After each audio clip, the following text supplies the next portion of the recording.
I have been hired, I've been promoted, I've been fired. I've been through them all. I wanted to say that mainly to say that when you look at your career path, it may not be the actual path.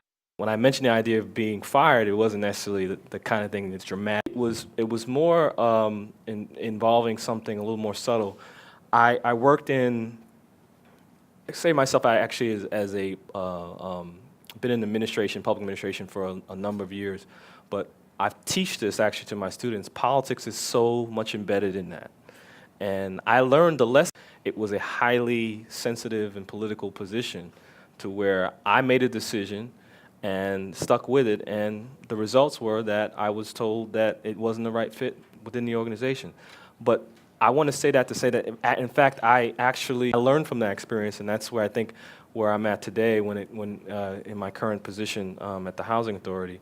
So I won an organization called Pratt. Everyone know who Pratt is?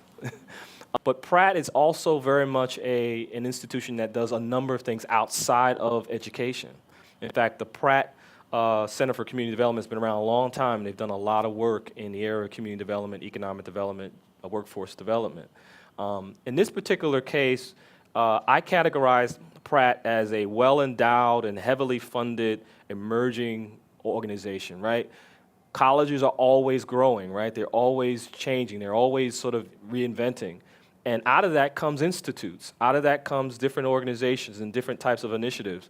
When you think about nonprofits and colleges and universities, that's always going to be a part of it. And so government intentionally funds universities and institutes to do work. And these are where opportunities can be for you. And in particular, with the Pratt Institute, Pratt Center, they're focusing on a program director that's focusing on this effort called Made for NYC.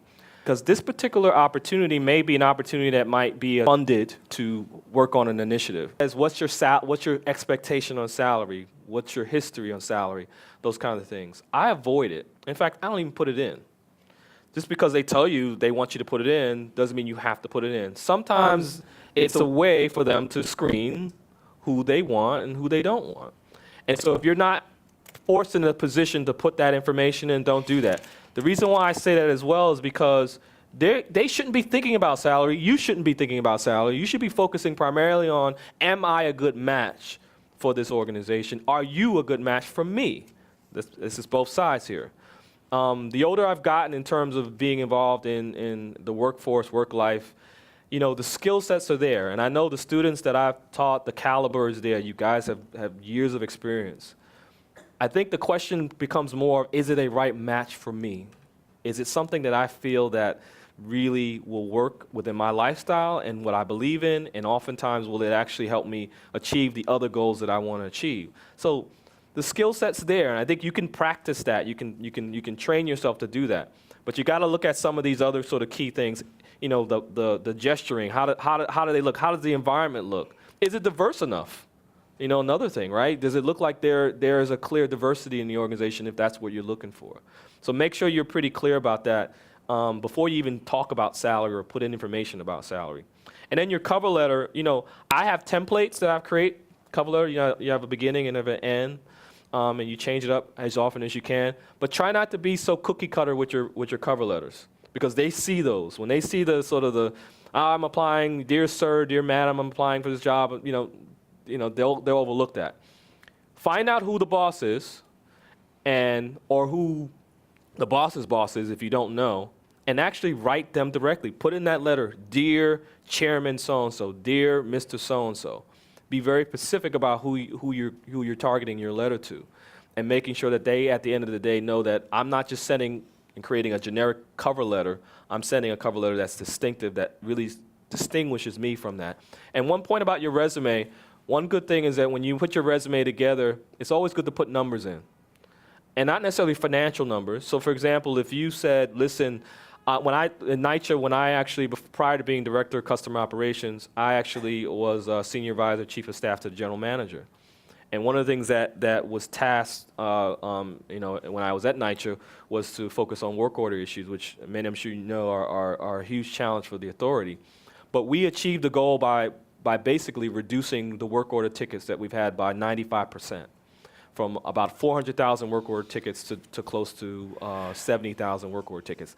When an employer sees that you have a numbers game to this, that you actually can look at quantifying your success, as opposed to saying, I'm great at this, or I've led that, or I've managed this, then they say this person really is looking at creating benchmarks, and really someone who's in a position to say, you know what, I have a goal of this, and I want to get it down to that. So lastly, well, a couple other points on calling. Sometimes employers says, don't call us, we'll call you. LinkedIn is a good resource. Sometimes if you have an inside, right, maybe there's another CUNY alum, you know, they don't have to know. You can call them and say, listen, I need a bit of information about this organization. Can you help me?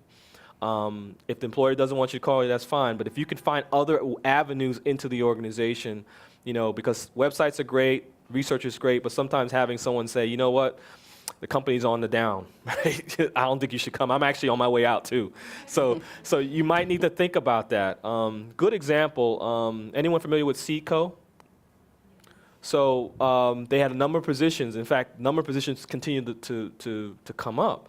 And it was only after doing a little research about where they stood and some of the financial issues that they're going through that I was able to see the writing on the wall. Opportunities were coming up there, but that doesn't necessarily mean the organization's on the up and up. That might mean that people are realizing that the company is you know, going in the wrong direction. And as I mentioned before, you know, I've been let go from an organization. I've been at a point where I was actually in a major real estate company, a publicly traded Corporation C, publicly funded real estate company, and found out only after accepting a job that the company was on its way down. I learned that from the accountant, because the accountant was seeing the numbers, and he was seeing a lot of different things, and he happened to trust them enough that he said, listen, things aren't looking great. And this was when the real estate market in '07 was about to go down the tube. So just because employers are putting out job descriptions doesn't mean that that's a positive thing. It might mean that people are on their way out. Last thing I want to mention, there are other sites to consider. And when I had a conversation with my colleagues about this, you know, there are the websites. There's BridgeStar, if anyone's familiar with BridgeStar. BridgeStar is a great site. Let's see if I can pull it up. Oh, the Harris, that's a different one. But BridgeStar is a great site for nonprofit organizations. On-Ramps is sort of semi, you know, recruiting, but also job descriptions. Philanthropy, News Digest. But here's something where I don't know if you guys have touched the surface on, but if you have years of experience and the only thing missing from that is your degree, your bachelor's or your master's degree, once you've achieved that degree, why not try executive recruiters? Meaning these recruiters actually will work for you. When I got an opportunity to work in Newark for the mayor, Cory Booker, in helping to form a new economic development corporation, I got a call from a recruiter. Recruiter said to me, it was on January 2nd, I remember it clearly, are you interested in coming and working in the city of Newark? You know, my response was, do I have to move there?